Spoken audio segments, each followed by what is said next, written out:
പുതിയൊരു വീഡിയോയിലേക്ക് എല്ലാ കൂട്ടുകാർക്കും സ്വാഗതം. ആദ്യമായിട്ട് ഉണ്ടാക്കുന്നവർക്ക് പോലും ഏറ്റവും സിമ്പിളായിട്ട് ഉണ്ടാക്കാൻ പറ്റുന്ന രീതിയിൽ ഒരു ഉണ്ണിയപ്പത്തിൻ്റെ റെസിപ്പിയാണ് കേട്ടോ ഇന്ന് നമ്മൾ അപ്ലോഡ് ചെയ്യാൻ പോകുന്നത്. പണ്ട് മുതലേ അമ്മയൊക്കെ ഉണ്ടാക്കുന്ന ആ ഒരു രീതിയിലാണ് ഞാനിപ്പം ഇവിടെ ഈ ഒരു ഉണ്ണിയപ്പം ഉണ്ടാക്കിയേക്കുന്നത്. അതിന് വേണ്ടിയിട്ട് ഈ ഒരു ഗ്ലാസ് നിറച്ച് പച്ചരി എടുത്തിട്ടുണ്ട്. അതൊരു 4-5 തവണ കഴുകിയതിന് ശേഷം ഒരു 4 മണിക്കൂർ കുതിർക്കാനായിട്ട് വെച്ചിട്ടുണ്ടായിരുന്നേ.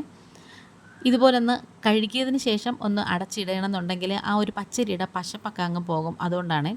ഇനി നമുക്കിത് നന്നായിട്ടൊന്ന് പൊടിച്ചെടുക്കണേ. അപ്പം കഴുകിയിട്ട് ഇതൊന്നൊരു 15-20 മിനിറ്റോളം ഇങ്ങനെ സ്ട്രെയിനറിൽ വെച്ചിരുന്നാൽ മതി. പെട്ടെന്ന് ആ വെള്ളമൊക്കെ അങ്ങ് പോയി കിട്ടും.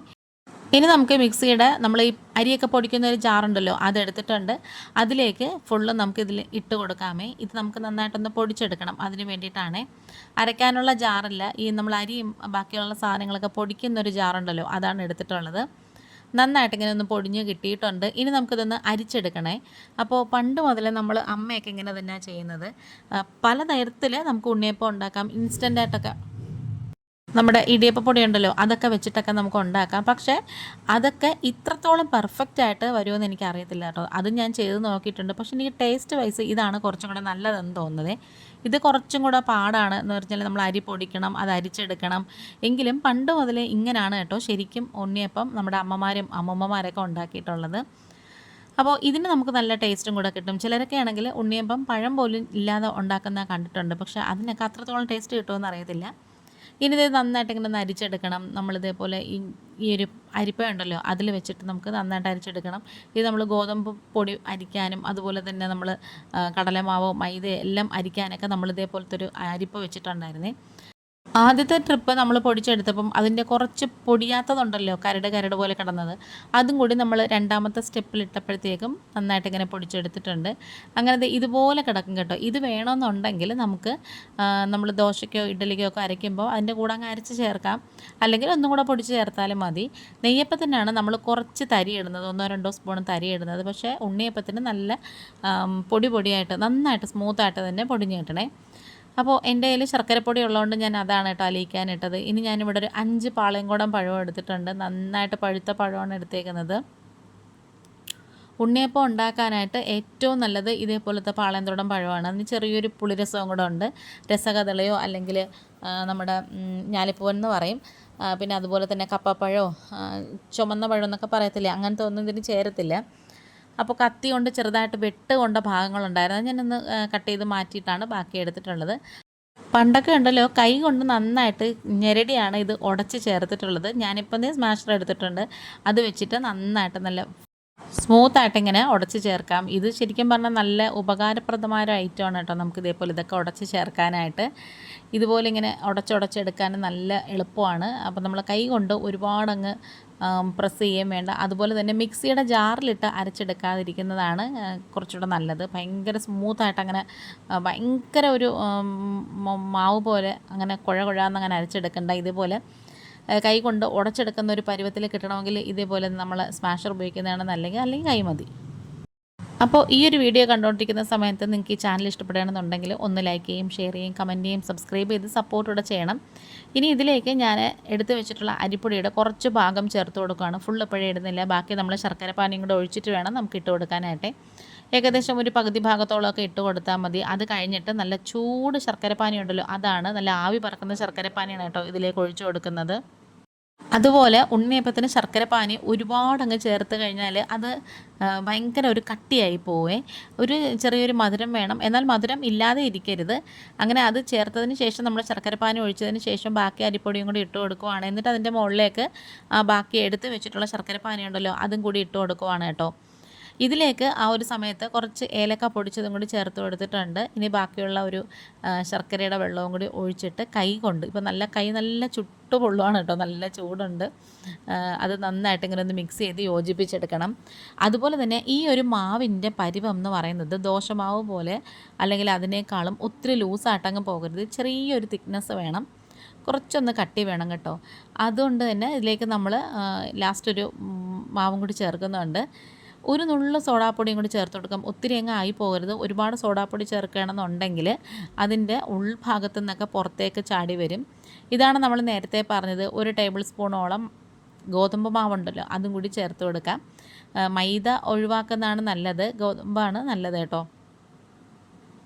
അതുപോലെ ചിലരൊക്കെ പപ്പടമൊക്കെ കുതിർത്തൊക്കെ ചേർക്കുന്നത് കണ്ടിട്ടുണ്ട്. പക്ഷേ നമ്മളങ്ങനെയൊന്നും ഉപയോഗിച്ച് നോക്കിയിട്ടില്ല. ഇനി ഇത് നന്നായിട്ട് ഒന്ന് മിക്സ് ചെയ്ത് യോജിപ്പിച്ചിട്ട് അങ്ങ് മാറ്റി വെക്കണം. ഇത് നമ്മൾ റെസ്റ്റ് ചെയ്യാനൊന്നും വെക്കുന്നില്ല, ഉടനെ തന്നെ ഉണ്ടാക്കുവാണേ. ഈ ഒരു തേങ്ങാക്കൊത്തൊന്ന് ചൂടാക്കുന്ന സമയം മാത്രമേ ഉള്ളൂ കേട്ടോ. അതിന് വേണ്ടിയിട്ട് ഞാനിവിടെ കുറച്ച് നെയ്യൊഴിച്ചു കൊടുത്തിട്ടുണ്ട്. അതിലേക്ക് കുറേയേറെ തേങ്ങാക്കൊത്തും കൂടി ചേർത്ത് കൊടുക്കുവാണ്. ശരിക്കും പറഞ്ഞാൽ കൊട്ടത്തേങ്ങ കിട്ടുകയാണെങ്കിൽ അതാണ് കേട്ടോ നല്ലത്. ഇതിപ്പം കൊട്ടത്തേങ്ങയൊന്നും അല്ല, എന്നാലും നല്ല ഉണക്ക തേങ്ങയാണ് കേട്ടോ. അതിങ്ങനെ ചെറിയ തീയിലിട്ട് നല്ല ചുമക്ക അങ്ങ് വറുത്തെടുക്കണം.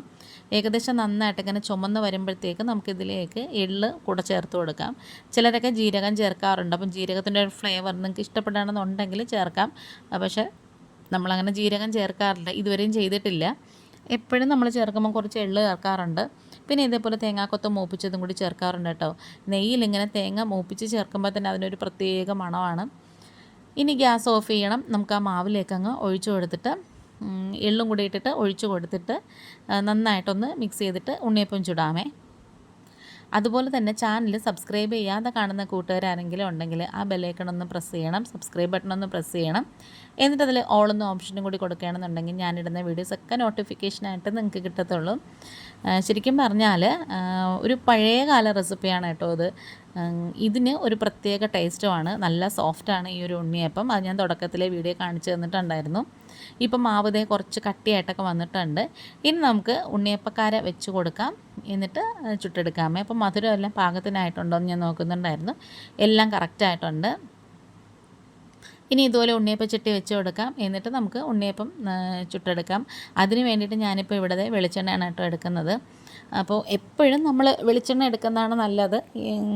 സൺഫ്ലവർ ഓയിലോ പാം ഓയിലോ ഒക്കെ എടുക്കുന്നതിനേക്കാളും കേരളത്തിൻ്റെ തനത് വിഭവങ്ങളൊക്കെ ഉണ്ടാക്കുമ്പം വെളിച്ചെണ്ണയാണ് നല്ലത്. അതിനൊരു പ്രത്യേക മണവും നല്ലൊരു ഗുണവുമാണ്.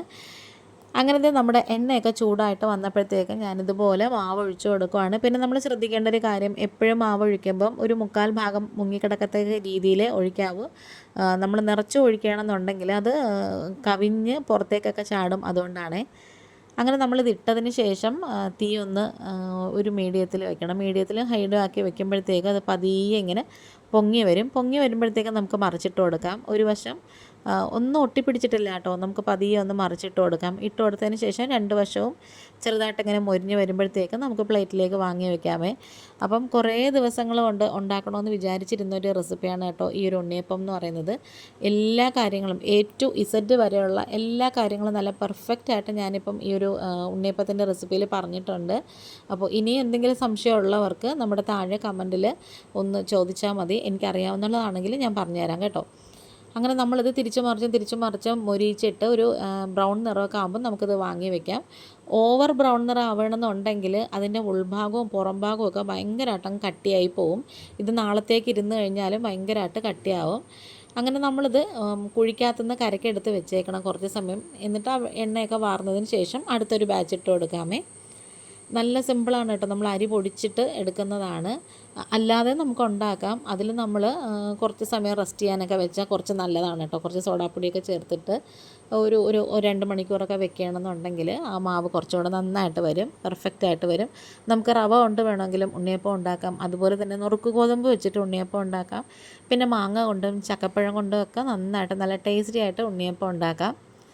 ഇതുപോലെ തിരിച്ചും മറിച്ചും ഇട്ടെടുക്കണം എണ്ണയ്ക്കകത്ത് നിന്ന്.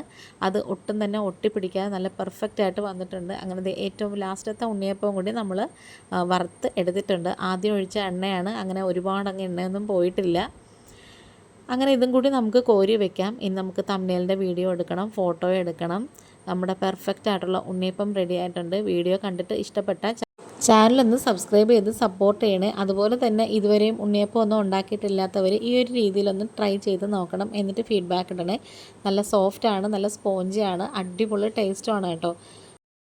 അപ്പോൾ നമ്മുടെ വീഡിയോ വൈൻഡ് അപ്പ് ചെയ്യാറായി. ഇന്നിപ്പോൾ ഇത്രയേ ഉള്ളൂ. കഴിയുമെങ്കിൽ ഒരാൾക്കെങ്കിലും വീഡിയോ ഇഷ്ടപ്പെട്ടെങ്കിൽ ഒന്ന് ഷെയർ ചെയ്ത് കൊടുക്കാൻ നോക്കണേ. വേറൊരു വീഡിയോ ആയിട്ട് വേഗം തന്നെ വരാം. Thanks for watching.